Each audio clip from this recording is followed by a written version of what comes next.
Hello, welcome to another issue of the appreciation side of koi with myself and Ricky Stoddart. Today we're going to show you why male fish are rubbish with this little bad boy. So yeah, Ricky, take it away. Yeah. What's this one? 90 boo? Was it? Just Winning at All just Japan? shy. Sakai, I presume. Sakai, superior male champion at All Absolutely. Japan. You can see it's koi a show. Sakai fish a mile off, but yeah, we aren't getting too much into the fish. That is the reason why you cannot ignore male fish, full stop. You know, that I'm guessing most people looking at that, if we hadn't have said it or they didn't know the fish, would not hesitate to put that in the female category. Because of the way it's even carrying the weight, it's not Towards the back, yeah. Yeah, it's not even typical of what I know to be the prominent sort of big male fish shape where they carry a lot more of the weight over the shoulders. It's just carrying it so proportionately everywhere.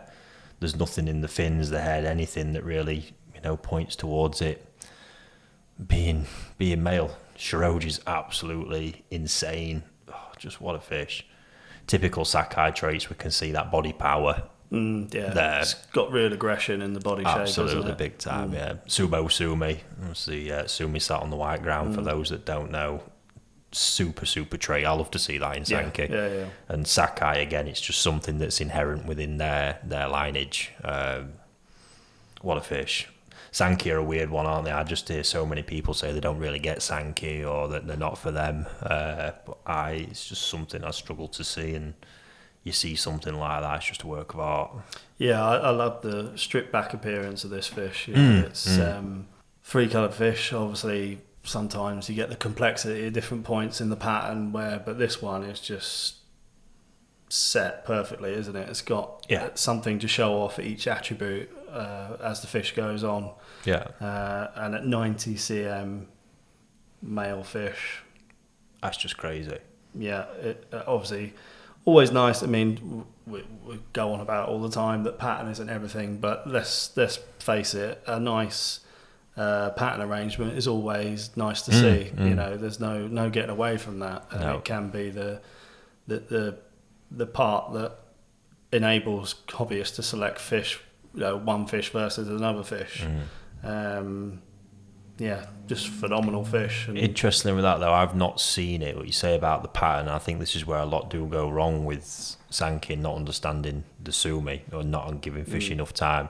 The Sakai Sumi tends to, although there tends to be a lot of young age, there's another part of the style where it just basically appears from nowhere. I've had it with a few fish of theirs I've handled and sold over the years, and they just, you're looking at that fish thinking, I just wish there's that Sumi there, which is what we shouldn't do really, but that's it's the reality of it. And I would put money on, again, I've not seen it, I would put money on like the shoulder Sumi there at the front, having been there all along, and a couple of the bigger parts. But on the other side of the fish where the Sumi is so small, my guess is at a younger age that probably wasn't there.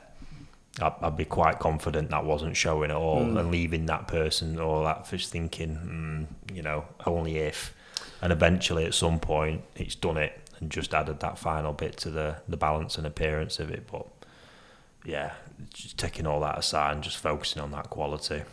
Marizomi Kiwa, we can see, again, for those that don't know, the back edge of the scale where the Benny meets the white ground. In this instance, you can see they've got the scalloped edge, really, really nicely refined as well. You can see it on there. It's an amazing characteristic when you see it sort of full blown like that.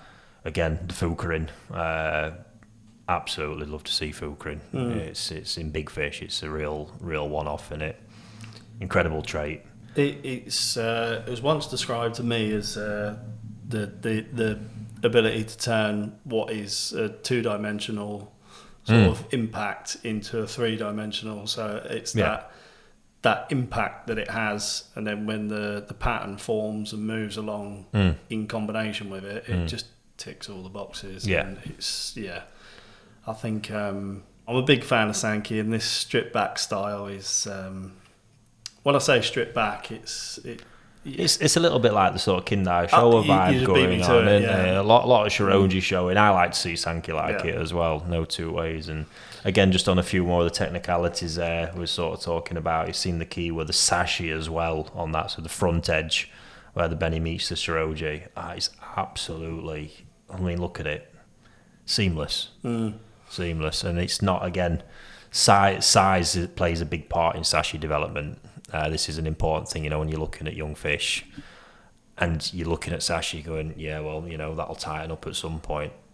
Generally, it's only going to tighten up as you get size because you need the frame and the sort of skin movement in order to refine it. But yeah, very few we see at that kind of level. It's exceptional. And again, we've spoken in the past about playing to a fish's strength. Obviously, being male, it's been raised with males, no doubt. Completely. And given the Every opportunity chance. to, So again, I think this is where, not you necessarily, but male fish in general get a bit of negative press because they're not given the opportunity to realise their potential.